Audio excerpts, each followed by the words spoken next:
কালকে বন্ধুরা শ্রাবণ মাসের লাস্ট সোমবার ছিল। আমি কিন্তু বাবার মাথায় জল ঢেলে চলে গেলাম রান্নাঘরে পনির আর সোয়াবিন দিয়ে একটা তরকারি বানানোর জন্য।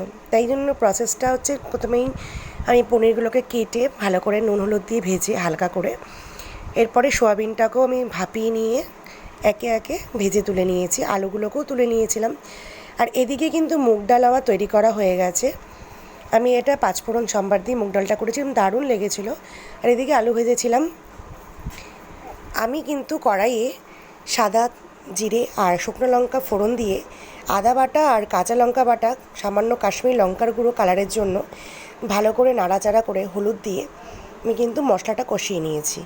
এরপরে সোয়াবিন ভাজা, আলু ভাজা আর পনির ভাজাটা দিয়ে ভালো করে নাড়াচাড়া করে নামানোর আগে সামান্য পরিমাণে গরম মশলা দিয়ে ঢেকে রেখে দিয়েছিলাম। তৈরি হয়ে গেল আজকের আমার, কালকের মেনু, আজকের না, পনির সোয়াবিন তরকারি।